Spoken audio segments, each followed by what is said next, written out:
নমস্কার বন্ধুরা, ঝর্ণার বাঙালিয়ানায় সবাইকে স্বাগতম জানাচ্ছি। কাছে দূরে দেশে প্রবাসে যে যেখানে বসে আমার এই রেসিপিটা দেখছেন সবাইকে অসংখ্য অসংখ্য ধন্যবাদ।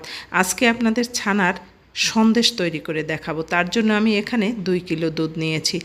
আর আমি যে লোকটার কাছ থেকে দুধ নেই সে আসলে দুধটা খুব পিওর দেয়। আমার দুধটা খুব ঘন আর খুব ভালো দুধ। আর এই দুধটাকে দিয়ে আমি ছানা তৈরি করব। আর তার জন্য আমাকে প্রথমে দুধকে জাল দিতে হবে। ভালো করে জাল না দিয়ে কিন্তু দুধে ছানা কাটা যায় না, সে ছানা কিন্তু ভালোও হয় না। ছানা করে মিষ্টির স্বাদ, ছানা যত ভালো হবে মিষ্টিও তত ভালো হবে। এবার আমি ছানার জল নিয়েছি বন্ধুরা, আর তার মধ্যে একটু জল পুড়িয়ে দিচ্ছি। মানে সরাসরি ছানার জল দিলে কিন্তু ছানাটা শক্ত হয়ে যায়, সেজন্য জল পুড়িয়ে দিলে আস্তে আস্তে ভালো হয়। এই ছানার জল কোথায় পাবেন? আপনি যখন ঘরে ছানা তৈরি করবেন বা এইভাবে কাটবেন, তারপর যে জলটা থাকবে সেটা আপনি রেখে দেবেন। 2-3 দিন বোতল ভরে রাখবেন, তারপরে ফ্রিজে রেখে দেবেন। যখন প্রয়োজন হয় তখন বের করে ছানা কাটবেন। দেখেন আমি ছানার জল দিয়ে কত সুন্দর ছানা তৈরি করে ফেললাম। আর এভাবেই ছানা তৈরি করতে হয়।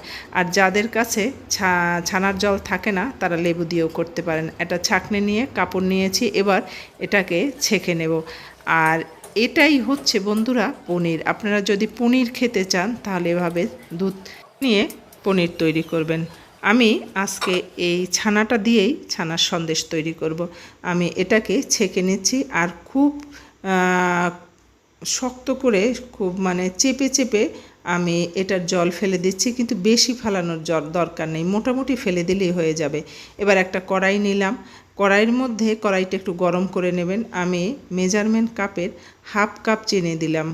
আর আমি আরও একটু চিনি পরে দেব, কিন্তু পুরো 1/2 কাপ দিয়ে দিলাম। এবার এর মধ্যে একটু জল দিয়ে নেব এই চিনিটা গলানোর জন্য। বন্ধুরা, আমার এই রেসিপিটা আপনাদের যদি ভালো লেগে থাকে লাইক শেয়ার সাবস্ক্রাইব করতে ভুলবেন না। আর অবশ্যই বলবো বাড়িতে বসে এভাবে নিজেরাই আপনি সন্দেশ তৈরি করতে পারবেন। এবার একটু জল দিয়ে দিলাম।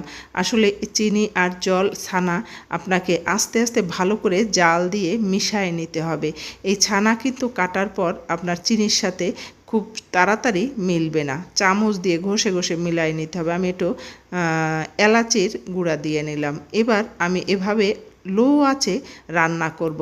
আর এই দানাগুলো মেশাই নেব, একটু চিনিটা টেস্ট করে নেই, যদি একটু লাগে আরও একটু দিয়ে নেব। আপনার যদি একটু বেশি খেতে চান বেশি দেবেন, আর যদি কম খেতে চান কম দিবেন।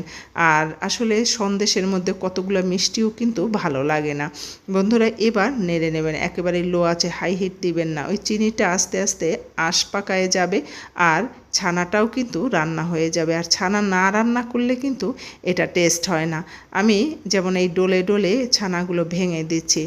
আর আরেকটা জিনিস, একটু ময়দা দিবেন। আর আপনার যদি ছানাটা শক্ত হয়ে যায়, ছানাটা কাটতে গিয়ে আপনাদের একটা ভালো টিপস দিচ্ছি, এটা ভালো করে শুনবেন। যদি ছানা দেখেন শক্ত হয়ে যায় তাহলে ময়দাটা জলের সাথে গোলায় দেবেন, তাহলেই দেখবেন এটা বাইন্ডিংস হয়ে যাবে, খুব ভালো হবে, আপনার এই সন্দেশ তৈরি করার জন্য উপযুক্ত হবে। আমি কিন্তু ছানা তৈরি করা হয়ে গেল, আমি নামিয়ে নিচ্ছি। আসলে আমার এই ছানার পাকটা কিন্তু খুব সুন্দর হয়েছে। আমি বাজারে এগুলো কিনতে পাওয়া যায়, আমি সেখান থেকেই নিয়েছি।